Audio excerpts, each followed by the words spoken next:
listener production. Hello, welcome to The Briefing. I'm Sasha Barbagat. Closed wards, a long list of medications, limited interactions with the outside world, and in some cases, restraints. I'm not talking about the living conditions of a prisoner. These are some of the treatments that are used on people living with dementia in Australia. It's a complex disease, and right now we have around 450,000 Australians living with dementia, and it can be different for everyone. And there are about 150 different types of dementia, which makes it even more complex. Given the disease affects roughly 1 in 5 people globally and is set to overtake heart disease as the leading cause of death in Australia, it's high time we ask whether the way we care for and treat people with dementia is due for a major shake-up. That chat coming up in today's Deep Dive, but first, Bension Siebert is here with the headlines. It is Monday, February 19. G'day, Sasha. Anthony Albanese has spoken out about the death of Russian opposition leader Alexei Navalny. The Prime Minister is blaming Vladimir Putin. Australia is shocked and saddened by the news of Alexei Navalny's death, and we hold Vladimir Putin and the Russian regime responsible for this death in prison. A spokesperson for Navalny confirmed over the weekend that he'd died in an Arctic penal colony, but the cause of his death hasn't been revealed. The outspoken critic of Putin has long been vocal in his support of democracy and human rights for Russia, and represented one of the few who could have challenged the leader at the country's upcoming elections. In Russia, at least 400 people who've protested Navalny's death or laid flowers in his memory have been arrested, according to the rights group OVD Info. Foreign Minister Penny Wong, in the meantime, has told her department to call Russia's ambassador to outline the Australian government's serious concerns over his death, Sasha. Yeah, and Australia's not the only country that's had a strong response to this. Both ambassadors from the US and UK to Moscow have laid flowers in honour of Alexei Navalny at what's called the Solovetsky Stone, which is a monument to political repression, and that has become a major site of tributes for the 47-year-old in the wake of his death. And questions still remain as well over the whereabouts of his body. Allies are accusing the Russian authorities of hiding it. So it's just such an awful situation, Bension. Absolutely. And Navalny's death is raising hopes of uniting dissident opposition to Putin in Russia. But most of the other opposition figures are in exile overseas. There was, of course, Navalny's widow, the economist Yulia Navalnaya, who made this searing speech after learning about her husband's death. And she said that Putin and his cronies will pay for what they've done. And that, in turn, has prompted speculation that she may have a future in leading the anti-Putin movement. Around 40 suspected asylum seekers have been taken to Nauru after they were found in a remote part of Western Australia late last week. It's believed both groups arrived on the same boat. The men are believed to be from Pakistan, Bangladesh and India. And the arrival of the asylum seekers has what feels like inevitably led to this war of words between the PM and opposition leader Peter Dutton. So I think the Prime Minister here needs to answer some serious questions. Minister O'Neill needs to stand up today to provide an explanation to the Australian public about what is going on and how this government has lost control of our borders. So Anthony Albanese has hit back at those comments. Peter Dutton is someone who is showing, with his overblown rhetoric and with his overreach on this issue, showing that he's not interested in outcomes or in the Australian national interest. As usual, he's just interested in politics. And we've heard from the Australian Border Force Commissioner, Michael Outram, who has been calling for unity. He says division among policymakers affects the way Australia's borders are perceived by people smugglers. Feels like we've already been through all this, Bension. Absolutely. This is a revival of the very ugly political fight over asylum seekers that I think characterised the late 2010s in Australia. And of course, we've heard from the Asylum Seeker Resource Centre, which is arguing and urging people realise that asylum seekers are people who are fleeing danger and hoping that they won't be demonised politically. But I feel like that's pretty optimistic at this stage. To a story that continues to make headlines now, and Sydney's asbestos problem continues. 2 more schools have been found to have mulch contaminated with the material, bringing the number of sites to 34. Testing has been underway at spots across the harbour city since January 10th, when asbestos was discovered at a newly built park near a major motorway. The Environment Protection Authority has been investigating and carrying out tests on mulch in schools and public places around the place, while also trying to work out how the contamination has occurred. An order has been made on one company to stop distributing its mulch after it was linked to the contamination, but it's defended its practices and plans to fight the order in court next month. And in today's afternoon episode of The Briefing, we'll be diving deeper into this story and how this all happened. So check back your feed at 3 p.m. for the latest. And Taylor Swift has played her last show in Melbourne after delighting fans and breaking records, with Sydney next in line to host her. So she opened the Down Under portion of her Eras tour last Friday night to the biggest crowd she's ever played for, 96,000 people packing out the G. She'll get a few days off now, so keep an eye out for her around Melbourne and Sydney. She could pop up. We don't know where she's going or what time she's arriving places, but you never know. You might catch Tay-Tay wandering around the CBD of one of those cities. And her first of 4 shows kicks off on Friday. Now, I do want to make the point as well, we were just talking about the asbestos problem. Authorities have come out to assure Sydney-siders that Taylor's shows at Olympic Park will go ahead after the area was tested for asbestos and cleared, because basically they're finding this mulch all over parks and outside hospitals and in schools, and Sydney Olympic Park was earmarked for testing, but it's all come back clear. So that is not going to affect Taylor's shows here. I'm sure lots of people will be relieved to hear that. Now, we've talked about this, Bension. I'm not a Swiftie. You're not a Swiftie. I don't mind her music, but I just don't think I've ever seen anything like this in Australia in my living memory. You know, people talk about when the Beatles came and all of that, and that's a very long time ago for most listeners. We might not have even been alive. And this is just insane. I was with my parents over the weekend. They're kind of one of those couples that always have the news on in the background, whether it's TV or radio. And every bulletin, every update, there was a mention of Taylor. It is impossible to escape the juggernaut that is Taylor Swift in Australia right now. It's absolutely massive. I think I probably remember Beyonce coming to Australia when I was maybe in high school, and I just feel like maybe I might have missed the boat for Beyonce shows in my lifetime in Australia, but here's hoping, because I may not be a Swiftie, but I really, really like Beyonce. Well, she's just released that country album, or she's coming out with a country album, so maybe she's heading back here too. Hey, Bension, thanks so much for joining us for the headlines today. Next up is our deep dive into dementia care in Australia and what needs to change.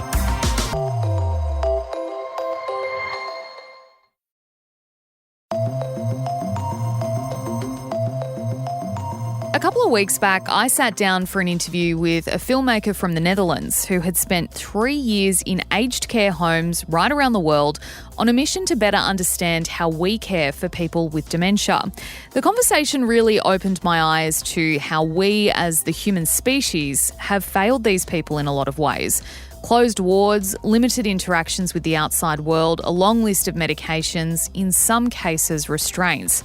As someone who has had loved ones live with dementia, I always thought some of the more controlling methods of care were for the person's own safety. And I did look at it through the lens of a teenager. That could never happen to me, I'm invincible, etc., etc. But as I and my parents get older, I have found myself asking, would I want my mum and dad living that way if they were diagnosed with dementia? And would I want my life to look like that in 50 years' time?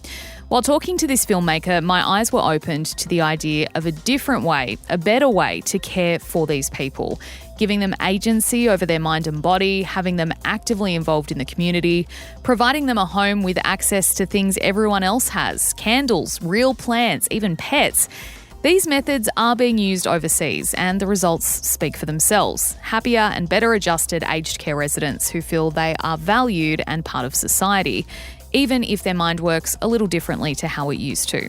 So are we doing these things in Australia, or are over-medicating and closed wards the norm? And what will aged care for people with dementia look like when people our age find themselves needing extra help? To find out, I'm joined now by Maree McCabe, the CEO of Dementia Australia. Maree, thank you so much for joining us. To start off, could you paint a picture of what life is like for someone with dementia, not from a care perspective, but how they live and interact with the world? Sasha, one of the things about dementia is it's complex. It's a complex disease, and right now we have around 450,000 Australians living with dementia, and it can be different for everyone. And there are about 150 different types of dementia, which makes it even more complex. I mean, Alzheimer's disease is the most common form of dementia, and the symptom for Alzheimer's disease is characteristically short-term memory loss. And for other people living with dementia, it might be a change in mood, a change in personality. But the thing that is consistent across all of the dementias is that there is always a loss of function. So things that the person used to be able to do, they're no longer able to do. So people's lives are impacted significantly. As the disease progresses, and it will, it's the second leading cause of death in Australia after heart disease and the leading cause of death of women. So as the disease progresses, they will lose further function. They will lose the ability to do other things. And it may be where people are from a culturally and linguistically diverse background, they may forget how to speak English. Where they have once been very adept at doing that, they may revert to their language of origin. It may be that the environment becomes something that they are, even though they live in a familiar environment, they may have perceptual disturbances. So there are lots of things that happen in the world of somebody living with dementia that completely alter their experience of what used to be familiar. Yeah, as you've explained, it's far from a cookie-cutter disease. It can affect you in all sorts of different ways. But could you give us a current picture, I suppose, of the care that is provided to people living with dementia in Australia who have gone perhaps from being able to be at home and have the support of their family to needing additional assistance, say, in an aged care facility? What are the treatments being used? How are they looked after from an institutional perspective? There's a range of options for people living with dementia, and there are some fabulous residential aged care homes, and they can vary in the type of care that they provide. And I think it's really important to say that not everybody living with dementia wants to live with other people living with dementia. They may want to be in a general community environment. And where that works, I think it's really important that people have the right to, it's a human right to be able to choose where we live, the type of environment that we live in. And so again, and focusing on the person's strengths. So what is it that they're still able to do? And again, that will depend on the individual. So a person-centred approach is really important. And as I said, there are some really great providers that have beautiful environments for not only people living with dementia, but people living in aged care, and the food that people like to eat is really important.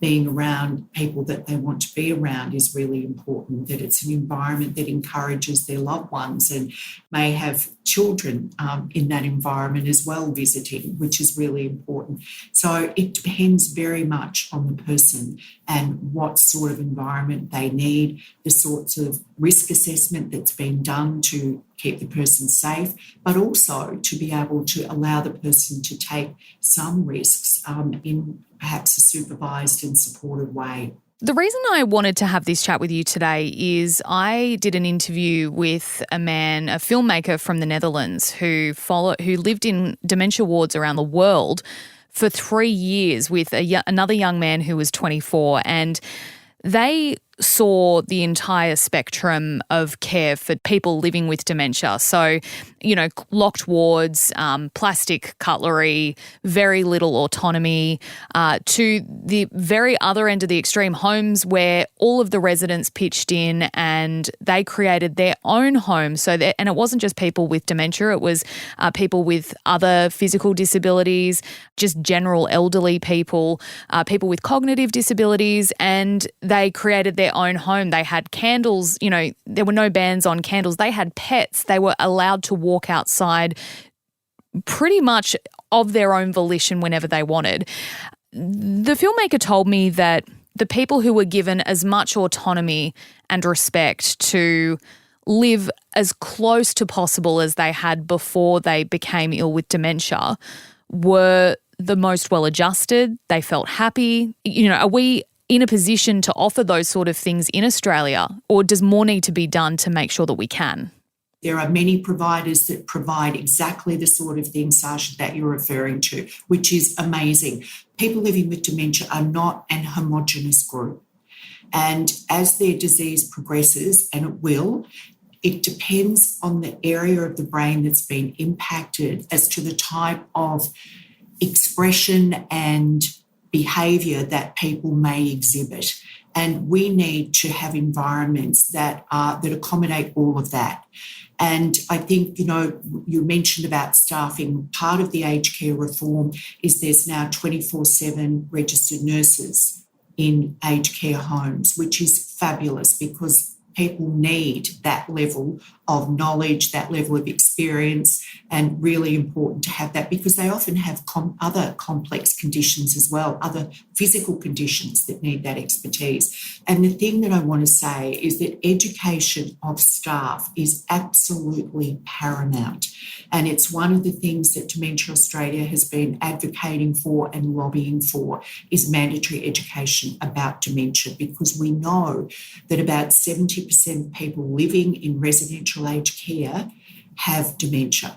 That is a large number of people in care that are living with dementia. So it's important that all staff working in care understand it, understand how to identify challenges that may arise, how they identify pain, which is a big one in aged care. People are often in pain and they can't express it, and so they may express it. So when somebody comes to move them, that might hurt. And if the person can't say that's hurting, what they'll do is, they'll push the person away, not because they're being aggressive, but because to try and minimise the pain. So these are the things that are so important that we understand, and we need a range of options for people. This podcast speaks to younger Australians, in their 20s, 30s and 40s. So for a lot of people in that age bracket, either they haven't thought about it yet or they're starting to think about the fact that not only are their parents getting older, but they are also getting older and they will be needing care in the future. I know I, for one, have been, especially after my chat with that filmmaker.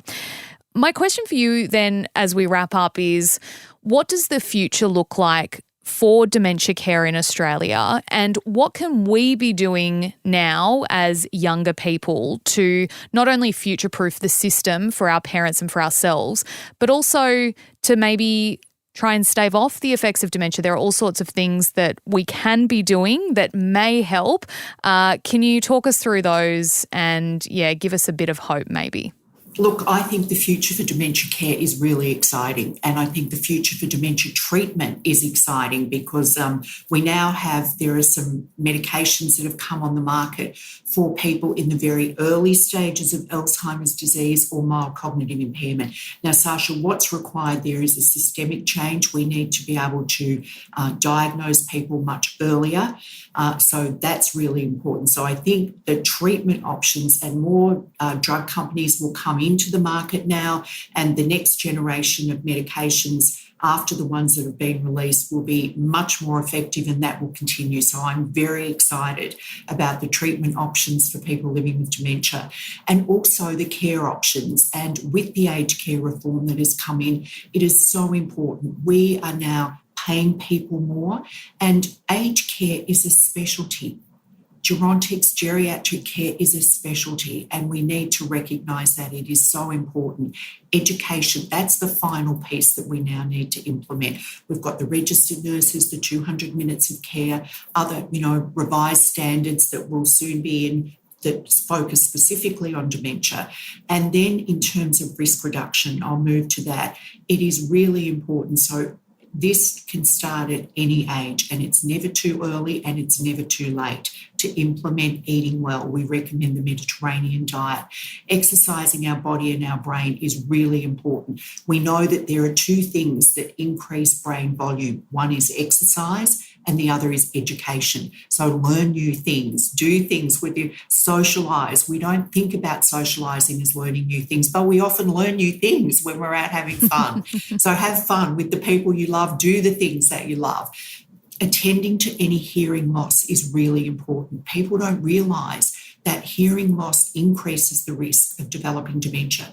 And that's something that's easily remedied. So please, if you notice hearing changes or you notice it in your parents, please encourage them to get their hearing checked. Now, the other thing that I want to say about hearing loss, about 60% of people who wear hearing aids, they're in the drawer. Get them out of the drawer, put them on. It's really important.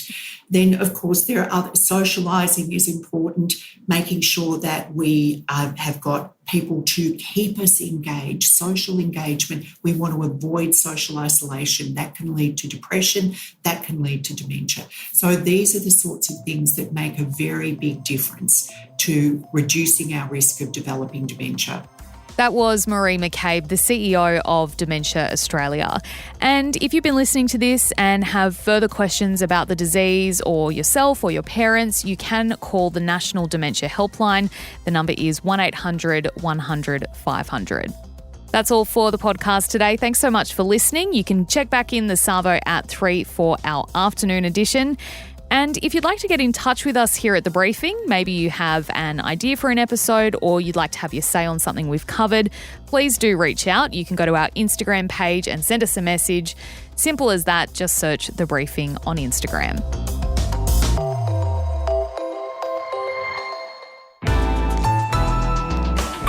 Listener.